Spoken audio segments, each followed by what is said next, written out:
Lu pernah kepikiran nggak sih, kenapa ya negara kita ini, Indonesia, punya ribuan pulau?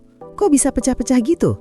Apa jangan-jangan dulu itu kita semua nyambung jadi satu daratan raksasa, terus tiba-tiba kelepek-kelepek, tenggelam gitu aja? Nah, ini bukan lagi cerita mitos nenek moyang sebelum tidur, tapi ada beneran. Dan konon, di daratan yang tenggelam itu ada peradaban yang hilang. Penasaran kan? Yuk kita bongkar di Fakta First. Jadi gini, bayangin ya, dulu banget, jutaan tahun yang lalu tepatnya, pas zaman es, air laut itu nggak setinggi sekarang. Banyak banget air di bumi ini yang berubah jadi es dan ngumpul di kutub-kutub. Otomatis, permukaan air laut jadi jauh lebih rendah. Nah, gara-gara itu, wilayah Asia Tenggara kita ini, yang sekarang kita kenal sebagai kepulauan yang indah, dulunya itu nyambung semua. Semenanjung Malaya, Sumatera, Jawa, Kalimantan, bahkan sampai sebagian Filipina dan Thailand, itu nyambung jadi satu daratan gede banget kayak benua mini. Para ilmuwan nyebutnya Sundaland atau paparan Sunda. Ini daratan bukan kaleng-kaleng. Ukurannya itu kira-kira 2 kali lipat India atau hampir seluas Eropa Barat. Gila kan? Bayangin, di Sundaland itu, dulunya ada sungai-sungai raksasa yang ukurannya lebih gede dari sungai Amazon sekarang. Ada sungai kuno namanya Sungai Sunda Utara dan Sunda Timur yang mengalir di tengah-tengah daratan itu. Sungai-sungai ini kayak jalur tol buat manusia purba dan hewan-hewan zaman dulu buat berpindah tempat. Jadi, para nenek moyang kita itu nggak perlu naik perahu atau berenang pas mau nyebrang dari Jawa ke Kalimantan. Tinggal jalan kaki aja sambil nyari makan. Kayak lo lagi nyebrang jalan raya aja lah. Tapi ini versi jutaan tahun yang lalu. Nah, keberadaan Sundaland ini bukan cuma teori ngawang-ngawang loh. Banyak banget bukti geologis, kayak formasi batuan, pola aliran sungai purba di dasar laut, sampai persebaran flora dan fauna yang jadi bukti kuat kalau daratan ini beneran ada. Contohnya, harimau Sumatera, kan cuma ada di Sumatera. Tapi genetiknya mirip sama harimau yang fosilnya ditemukan di Jawa. Gimana ceritanya kalau dulu mereka nggak nyambung? Terus, tiba-tiba daratan raksasa itu menghilang. Kok bisa? Nah, ini dia poin kedua yang bikin kita makin pusing mikirnya. Pas zaman es mulai berakhir, suhu bumi naik. Gletser di kutub-kutub mulai mencair. Ibaratnya kayak es batu di gelas kopi lo yang lama-lama meleleh. Air hasil lelehan es ini ngalir ke laut, bikin permukaan air laut naik pelan-pelan, tapi pasti. Proses ini terjadi selama ribuan tahun, bukan cuma sehari 2 hari ya. Sejak sekitar 18.000 tahun yang lalu, air laut mulai naik drastis, sampai puncaknya sekitar 7.000 tahun lalu. Pelan-pelan tapi pasti, daratan Sundaland yang rendah mulai tenggelam. Pulau-pulau yang sekarang kita lihat itu sebenarnya cuma puncak-puncak gunung atau dataran tinggi dari Sundaland yang tersisa. Jadi, sebetulnya kita ini lagi tinggal di atas puing-puing dari daratan raksasa yang dulunya pernah ada. Kayak puncak gunung es gitulah, yang kelihatan sedikit di atas permukaan air, padahal di bawahnya itu gede banget.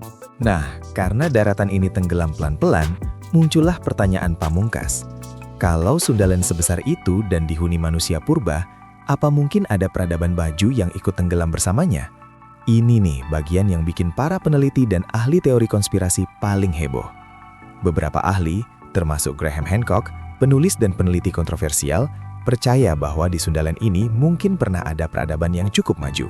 Mereka berpendapat bahwa beberapa mitos banjir besar atau banjir Nuh yang ada di berbagai kebudayaan di dunia itu mungkin merujuk pada peristiwa tenggelamnya Sundaland ini. Logikanya gini, kalau ada peradaban yang lumayan maju, tapi lokasinya di pinggir pantai atau dataran rendah, terus air laut naik sampai ratusan meter selama ribuan tahun, ya otomatis semua peradaban itu akan tenggelam dan terkubur di bawah laut. Mungkin saja kota-kota, kuil-kuil, atau bahkan teknologi mereka ikut lenyap tanpa bekas, atau setidaknya sulit ditemukan, karena sekarang sudah jadi dasar laut. Memang sih, sampai sekarang belum ada bukti arkeologi konkret berupa sisa-sisa kota atau bangunan canggih di dasar Laut Jawa atau Selat Karimata yang jadi bekas Sundaland. Tapi bukan berarti nggak mungkin kan? Mencari bukti di dasar laut itu kan susahnya minta ampun, kayak nyari jarum di tumpukan jerami, tapi di dalam kolam renang raksasa yang keruh. Yang jelas, beberapa penemuan arkeologi di wilayah daratan Asia Tenggara yang masih tersisa, kayak di Guania, Malaysia, atau situs-situs purba di Sumatera dan Jawa, menunjukkan kalau wilayah ini memang sudah dihuni manusia sejak puluhan ribu tahun lalu. Mereka ini adalah para penghuni Sundaland yang kemudian terpisah-pisah karena daratan mereka tenggelam.